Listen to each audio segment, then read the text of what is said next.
Hello, hello. I can't hear you. I've started all of you with your mics muted, just because when we're a big group, then sometimes somebody's slurping away or something. So I thought I'd just start everyone with their microphones off. Hello, hello, hello, yay.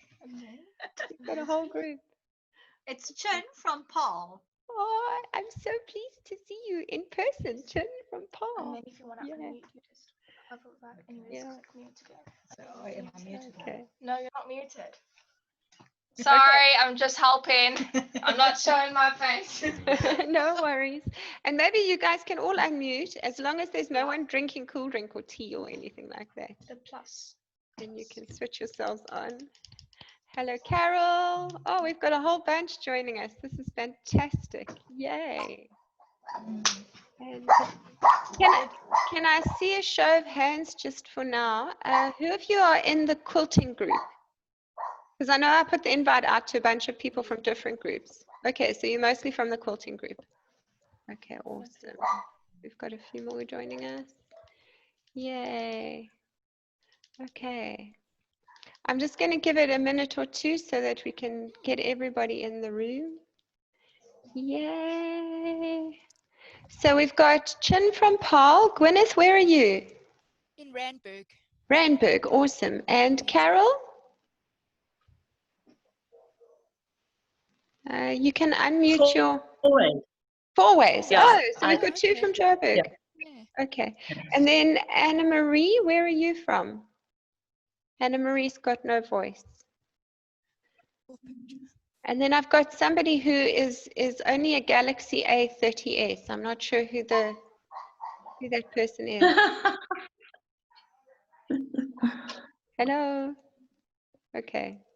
We've got two that we can't see or hear properly. Okay. So the whole intention of this Zoom meetup is that we talk about dyeing fabrics for making your quilts. So do any of you have, maybe you can just show with hands, any specific questions about the process that you would like to ask? Just the type of fabric that you need to use. Okay, okay. So you want to know more about fabric type?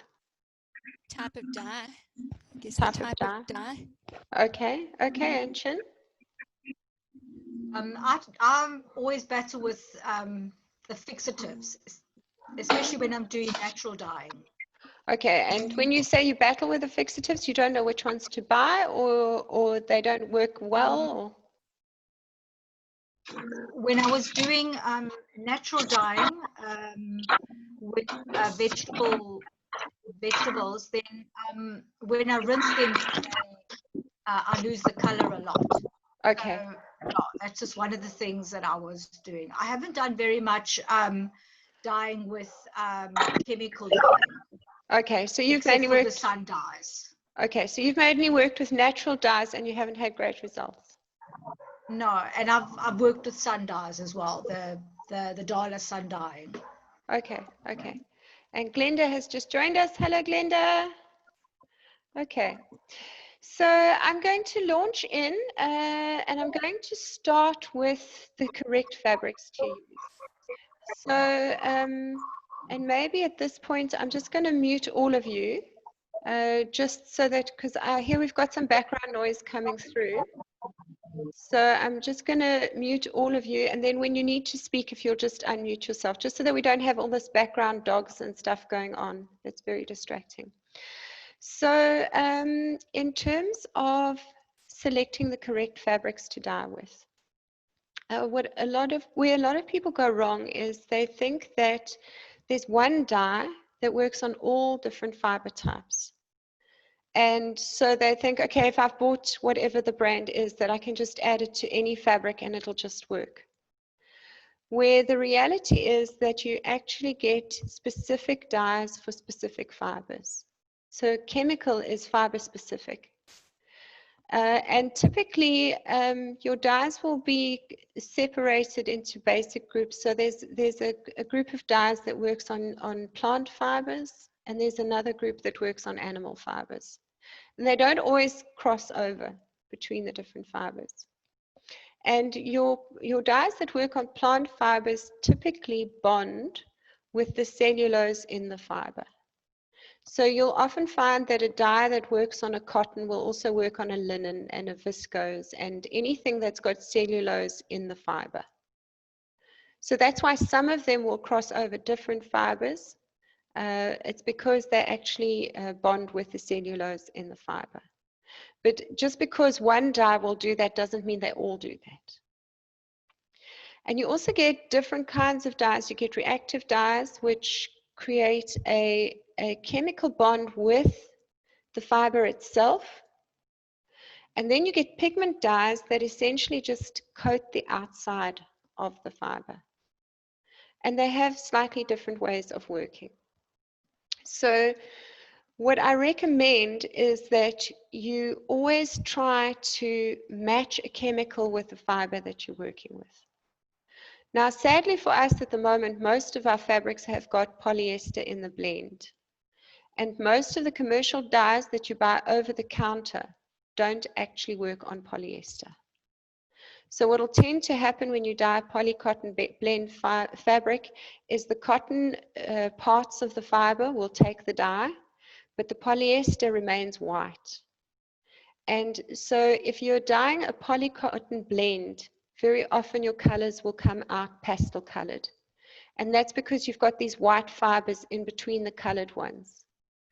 And I've found that when you dye a polycotton blend, it's not possible to get dark colors. So people are most frustrated with the dark colors because they'll try to dye a brown, a khaki, a dark green, a black, or a navy blue, and it all just looks gray. It gets this weird gray melange. Look, I see you nodding your head. You've had this experience. If you have a polycotton blend that you're trying to dye, I recommend that for a happy result, you use a happy color. So children's colors work best on polycotton blends. Your yellows, your pinks, your reds, turquoises, lime greens will work very well. But bearing in mind that they will still be pastel colored. But then you don't end up with this weird homogeneous gray that looks like it's got a flat, weird look to it.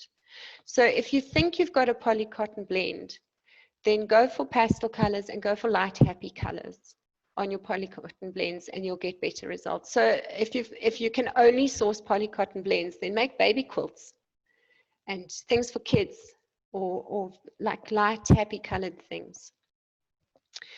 Now, Chin, you asked the question about your natural dyes that you're struggling because they fade. Now, one is to get your mordants right.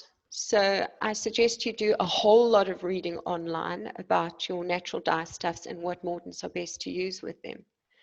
But the reality is that the reason man-made dyes are so popular is because they're color fast.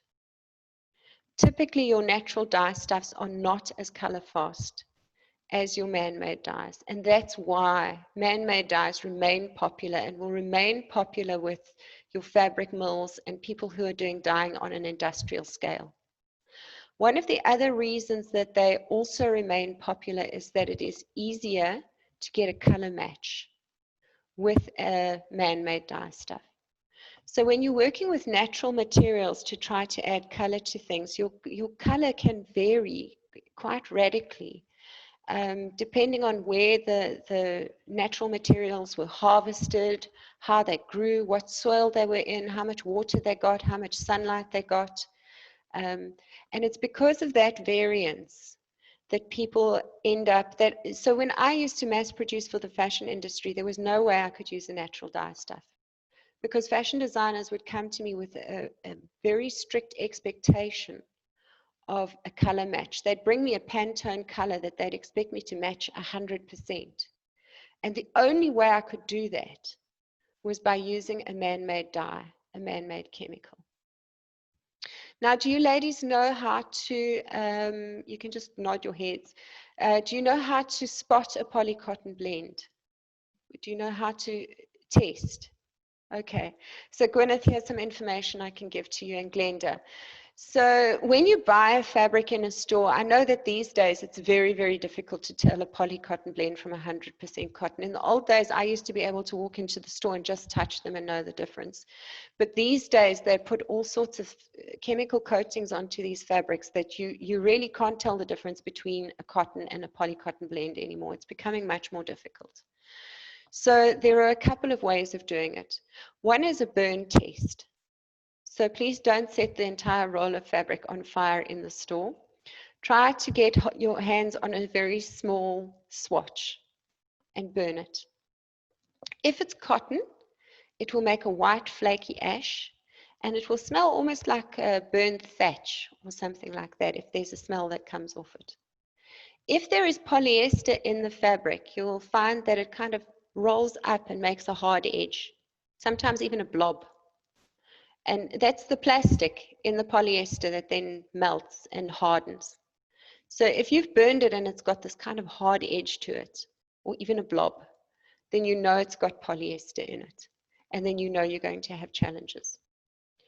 The other way to check whether it's a poly cotton blend is actually to use your dye. So what I would very often do is I would take a bunch of swatches. I'd take one that is known to me to be 100% cotton, that is dyed successfully before. And I will put it in the same container of dye at the same time as a bunch of other swatches. So if they've all been in the same container of dye at the same time, and one comes out and it's really bright and vibrant, and the others are all pastel shades, then you know that you've got one that is 100% cotton and the others are poly cotton blends. And that swatch test will also show you what you've got. I always recommend that if you're going to dye fabrics that you do a swatch test. If you've got any expectation of outcome, or you have a customer with an expectation of outcome, then you need to do a reality check before you just, because there's nothing more frustrating than you throw a whole big piece of fabric into dye. You use all those chemicals, you put all that work in, and then when you end up with a not happy result. And sometimes that not happy result can be ugly blotching, particularly if the fabric's had something spilled on it. If there's an oil or a solvent spill on the fabric, it can create ugly blotching. Also, if the dye is heated unevenly, what you sometimes find is, particularly if you put the fabric into a pot and you leave it lying in place, then there tends to be a hot spot just over wherever your gas burner, the flame, is sitting underneath it. And that hot spot will make an uneven blotch on the fabric. And then the rest of the fabric comes out pastel colored, but you've got this ugly blotchy mark. And that can be a hot spot. Does that make sense? Okay, let me just see if I can, where's the noise coming from? Beautiful. Yes, there we go. Okay, so are there any other questions? If you can just raise your hand if you have a question and unmute yourself, then I can answer it for you. No questions? Did I answer all your questions that quickly? Glenda. Yes, hi. I was just wondering, I mean, if you go into a shop and you want to buy now 100% cotton for dyeing, Yes. you're first going to have to buy a little piece to take it home then, unless you can feel it in the shop. So there's no way you can feel in the shop whether they're really selling you 100% cotton. You know, I had a lot of experience over the years. And I used to, like in the 90s and early 2000s, I used to be able to walk in and just touch it and I would know. But by the later 2000s, what happened was there came a time in clothing, in textiles around the world, where there were 2 years where they had chronic cotton and silk shortages. And on the tail end of that, many of the fabric mills had switched over to making polycotton blends. And after that, it became increasingly difficult to tell the difference. I wouldn't trust anything. I wouldn't even trust the labeling anymore. Okay. And don't trust the merchandiser. I once No. walked into a store and I said to a guy I was looking for 100% silk. He showed me every polyester roll in the store and put his head on a block that it was silk to try and get me to buy it. Okay. Yeah. And a lot of people say to me afterwards, but the label said, okay, anything can happen with that label. There can be confusion in the factory when the label goes on. They may have run out of the right labels and they slap on anything they want to. It can be a matter of they get there are different things around importing and exporting, and they get a better rate for these fibers than for other fibers, so they'll slap the wrong label on. Do not trust the labeling. If the outcome is important to you, don't trust the labeling. Even on garments, I way back when I was working for the fashion industry, I actually walked into a factory where I saw them cutting out the Chinese labels from the t-shirt necks and stitching in proudly South African ones. Okay. Do not trust that labeling. I know people say the labels on there is a legal requirement, but you have no idea what has happened in the factory. And it's not always something sinister, like they're doing something dodgy. It can just be as simple as they ran out of the right labels, so the machinist grabbed the next bundle of labels and put them in because there's got to be a label in this garment. So it's not always sinister. It can just be confusion, mix-ups and stuff like that. But if it's important to you, then you need to double check for your own reasons. Does that make sense? Mhm. Okay, awesome. Gwyneth, you had a question.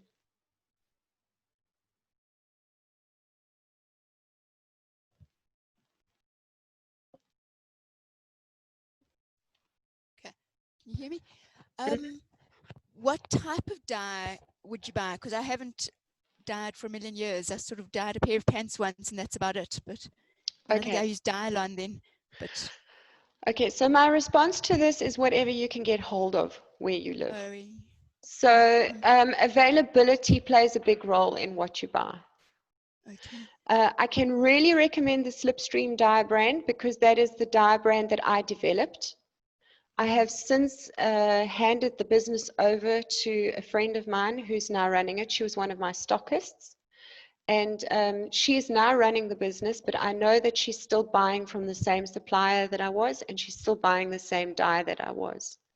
And that is a quality of dye that I used intensively for the South African fashion industry. So I trust the source and I trust the results because I've used a lot of it. Mm-hmm. I've also worked in the early 90s, I worked a lot with lady dye. And I can tell you that lady dye is the same kind of chemical. It comes from the same family of chemicals as the Slipstream dye. It is very, very reliable. However, some of their colors are very weak. So they sell a color that they call lilac. And when you actually look at the dye that comes out of the box, there's like 1 or 2 dark purple particles in there, and the rest I can tell you is table salt. They're bulking it up with table salt. So the difference between a very dark color and a pastel color is more water. Sure. Okay. Yeah. But now that's very hard to explain to a first-time buyer. Yeah. So they know that the person buying from them expects to buy a certain weight of powder in their packaging. Mm-hmm. So what they do then is they put a little bit of the color in and they make up the rest with salt so that the consumer doesn't feel hard done by. And then by changing the ratio of intense dye powder to water, you then end up with your pastel shade that they're selling you. Does that make sense? So they're not misleading you. They're getting the color, but it's because the customer has an expectation of color match. So what I'm saying is you could buy a Slipstream dye in a dark purple, buy the same amount of powder, and then just add hundreds of liters of water to it, and it will go further. Oh, yeah. Does that make sense? Okay, okay. Carol, you had a question for me. Can you put your mic back on?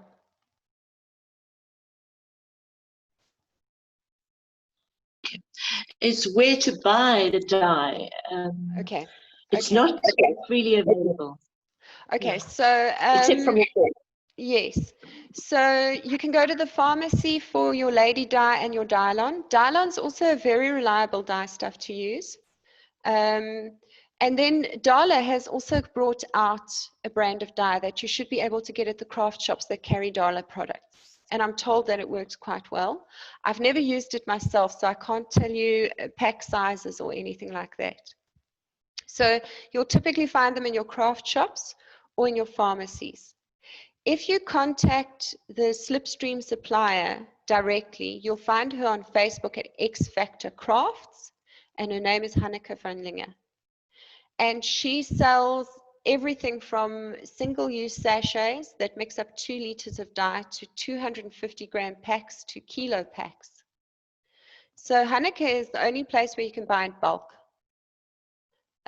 Your lady dyes or Dylons, the challenge with those is you get very little pack sizes. There's also a brand called Guaranay, G-U-A-R-A-N-A-Y, and they're distributed by Bolt Abbey. So your Bolt company distributes those ones. And those ones also I've seen in pharmacies and craft shops. And it will vary where you go, who stocks what. Your different craft shops will have a different requirement. If you order from Hanneke at X Factor Crafts, she's got a Facebook page. You will also find the Slipstream fabric dye page on Facebook. And you can order from her directly. She's in Fontainebleau, and she will ship anywhere where there's a postnet. So the advantage of buying from Hanneke is not just that she's my friend, but that you can buy in bulk and she'll ship anywhere where there's a postnet. So you don't have to go search. Typically, dye is not something that they sell in bulk in a lot of places. People buying the dye. Dis-Chem will also do your Dylons and your lady dyes, and I think I've seen Guaranay possibly at Dis-Chem. The challenge with buying from a pharmacy or a craft shop is it's not a fast-moving product on their shelves, so you might have a challenge when you're looking for colors. So I used to use, when I first started dyeing for the flea markets, I used to use lady dye, and it was always a mission. I had to have 6 different pharmacies that I used to go to get enough of a color that I needed. Whereas with Hanneke, you can just phone her and say, you know what, I need a kilo of this, and she can send it to you, and then you've got enough forever. And in fact, I'd be very surprised if anyone needs a kilo. Her 250-gram packs are a great pack size. The 250-gram packs are, in my mind, the best pack size for somebody who's going to do lots of dyeing. They kind of marry quantity and value for money and just realistic quantity that you need. The other thing is that you can mix your own colors. So if you buy from Hanneke your yellow, magenta, turquoise, black, you can theoretically mix every color under the sun with that. And what I would add to that list is navy blue. I used to call them my favorite 5 because your turquoise gives you your lighter colors, and you can certainly get a navy blue or an indigo kind of color from mixing your turquoise and your black together. But the navy blue is kind of a staple color that a lot of people use and use a lot of. And also the navy blue dye has a very, very stable chemistry. Which I loved working with. So your turquoise dye tends to have a different, your turquoise molecule is bigger than any of the other colors. So when you use turquoise in your blends, it can sometimes separate out. It makes beautiful ghosting effects when you do tie-dye, where it'll give you these turquoise blue outlines on things that are very, very beautiful. But it's got a slightly different sweet spot in the chemistry. It needs a bit more heat than the other colors do. So it's got a slightly different sweet spot in the chemistry. So when you put it into blends, it can separate out and do things like that. But your navy blue is just beautiful for blending your dark greens and your dark purples, and just for if you want that indigo navy blue color, then I like to work with the navy blue. Are there any other questions? Yes, Chin.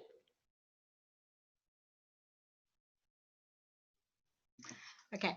I wanted to know, when you've made up your dye, how long can it be kept in the liquid form? Like if you have some left over, and is there an expiry date, as it were, with the unmade up powder? Okay, that's a Does it great make question. sense? Absolutely. So I found that the powders keep for many years, and they can almost keep indefinitely as long as they're in a cool, dry place. Okay, so if you find a pack of old dye somewhere, it should work as long as it's been in a cool, dry place. If it's been superheated many times, who knows? Okay. Then once you've mixed it with water, again, you can keep it almost indefinitely as long as you do not add the salt and soda ash. Okay. Okay, the salt and soda ash are a part of the magical chemistry. So as soon as you add them, then the lifespan of the dye becomes reduced. Once you've added the soda ash particularly, you've got an hour to work with that color. And then the results taper off. But it's kind of a curve like this. That tapering off, it's got a long tail effect. So I've had, because when I used to teach, the leftover dye from my classes, I used to leave with the people who hosted me in bottles that they could use later. And one of the ladies I left the dye with was using them for her craft classes 6 months later, and kids were still getting great results. But that's because children have a different expectation of outcome to adults. Children don't mind if the color is pastel. So it becomes less and less effective, okay, but that's over time. So in your first hour, you'll get maximum vibrancy, and then vibrancy drops off after that. But 3 months later, you can still use that dye and get a pastel result, as long as you don't have an expectation that that color is going to be at its full brightness that it was when you mixed it in the first hour. So when I used to mass produce tie-dye for the fashion industry and to sell at markets where people expected it to be really, really bright and colorful, I would make sure that I used it in the first hour after I mixed all those chemicals together. And that means that you have to have the heat in process. Now, whichever brand you buy, I recommend that you read the labeling on the brand that you've bought. Okay, a lot of people say to me, but I used it like this and it didn't work. I read on the internet that it said you must do that. Okay, reading on the internet doesn't help you because you don't know what brand they're using. Okay, and different brands have different optimum temperatures. Some brands work at ambient room temperature. So the Procyon dye that they use in America from Dharma Trading that is so very popular works at ambient room temperature. Slipstream dye has an optimum temperature of 65 to 70 degrees. And then you also get hot water dyes that need to be boiled for them to be color fast. And you cannot assume that one dye will work the same way as another. So it is absolutely vital that you make sure you know what dye you are working with, okay? And that you read the labeling on the product that you're working with. And if that product says 65 to 70 degrees, that's the temperature you must use it at. Don't assume that it's going to work the same way as something that some guy on a forum mentioned from America. And that's where a lot of people have challenges, is they go on these forums, they do a whole bunch of reading, and then they try and cook up this Uber method that then mashes in everything that they've read, thinking that that's going to be better. Okay, that can lead you to a whole lot of heartache. You've actually got to try as much as you can to stick to the methodology that is described on the specific product that you buy, because only the people who box it and into that packaging know what they're boxing. Okay, so my Zoom package is telling me that I'm about to run out of time. And I know that Zoom cuts us off quite rudely. So before that happens, I'm just going to say goodbye. And if you can all just wave goodbye. It was lovely talking with all of you. Would you like me to do another one of these? You can just nod your head or, okay. Will next week work for you? Hello, Annie. Annie waved at us. Okay, so I'm gonna schedule a couple more of these for the groups, and then as and where you can attend, then just come in and think up any new questions you've got. And if you've experimented with anything, maybe bring your experiments along. I know it's always easier when I can answer your questions for you in person. And if any of you want really in-depth information, I've got a bunch of information on YouTube, and I do have online courses. I would really appreciate it if people would buy the online courses. That's how I make my money. And if you want in-depth information, then the online courses really are the place to go to for that. Okay. Thank you for joining me today. Love you all lots. Bye.